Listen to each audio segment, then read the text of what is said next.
people are cooking chicken in NyQuil. Listen to this new warning from the FDA. They are urging people not to cook chicken with NyQuil. There's a TikTok trend right now where people are cooking their chicken and cold or flu medicine like NyQuil. The FDA is telling you do not do this, right? The FDA is out with this new warning against chicken cooked in NyQuil.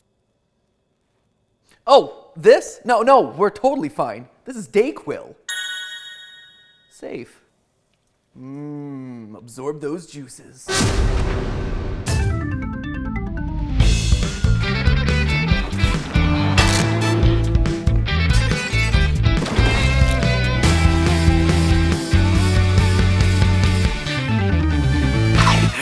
Internet, welcome to Food Theory, the smart show that takes on dumb news. Kinda ironic that an independent YouTuber has to be the one with some semblance of journalistic standards, but here we are, friends. Welcome to the state of media in 2022. If you thought the pink sauce was as dumb and dangerous as TikTok food content got, well, you're in for a rude awakening, friendos. Lately, people have been posting videos of a unique chicken recipe where they soak it, boil it, and bake it in cold medicine, most commonly NyQuil. By far the most viral of these was this now deleted video posted by user IGRobFlow. My wife got sick last night, so I'm cooking up some NyQuil chicken. But of course, his spawned others. Cue the onslaught of enraged and confused media coverage. The FDA has a big warning. Not sure who needs to hear this, but don't cook chicken in NyQuil. Now, let me be clear right off the bat. Using medicine as a marinade for your food is a terrible idea. I think that kind of goes without saying. But just to be sure we're thorough here, here's why it's such a dangerous idea. First off, the recommended dosage for NyQuil is 30 milliliters every 6 hours, and half that dose for kids under 12. A standard bottle of the stuff is more than 11 times the recommended dosage. So if you're dumping it all into a pan and frying it up, there's a near guaranteed overdose waiting to happen. Also, the idea of just eating half the chicken to get half the dose of NyQuil that you put in isn't foolproof. Whenever you marinate or saute a chicken like this, the spread isn't going to be uniform. You might have noticed this when eating. Most food products are heterogeneous, meaning they're not completely the same throughout. And that's especially true of something like a piece of chicken where the lean meat, the fat, and the skin not only have different flavors as you eat them, but different properties that affect how they absorb ingredients. There's also the fact that what seems like a small amount of NyQuil might actually result in a much higher concentrated dose after you boil it. Just like letting a sauce simmer on the stove will thicken it up, NyQuil's active ingredients will become a much larger portion of the overall stew if you simmer or boil it, meaning a little bit is going to be packing a bigger punch. And all of this is without even mentioning the steam. According to the FDA, quote, inhaling the medication's vapors while cooking could cause high levels of the drug to enter your body. Sometimes the steam really makes you sleepy. So yeah, not only should you not be eating this, which I suspect all of us already understood, but you shouldn't even be cooking it for the memes, and not just because it's a waste of delicious chicken. Memeing on it is inherently risky. But here's the twist to the story, friends. And yeah, normally I save the twist to the end of the script, but today, this whole episode is the twist. You see, NyQuil Chicken isn't the real story here. It's not the most dangerous part of this whole thing. The most irresponsible thing to come out of the entire stupid trend, which isn't even a trend, but we're gonna talk about that, are the news stories themselves. Their selective reporting, their fear-mongering, and their overall coverage have taken something that was a non-issue and suddenly exploded it into a major threat. You see, this is how the news media has been covering the whole NyQuil Chicken story. A new social media challenge is encouraging young people to cook their poultry in NyQuil. Can't believe we're talking about that. It is strange that we're talking about it, but it tells you something about the world we live in now. Some people might actually believe it, so please do not cook your food in NyQuil. The news bills it as a challenge that people are actively engaging in, and they repeatedly show silent clips of the videos in question, except none of that is actually true. Let's look at each of those step by step. Well, at first glance, the NyQuil Chicken videos might look like your typical TikTok recipe. Actually listening to the narration of the original video makes it clear that this is anything but serious. Usually I use about, 4/3 of the bottle. If it's your first time doing this, you can get away with using about a fifth. Let it sit there and sizzle for about,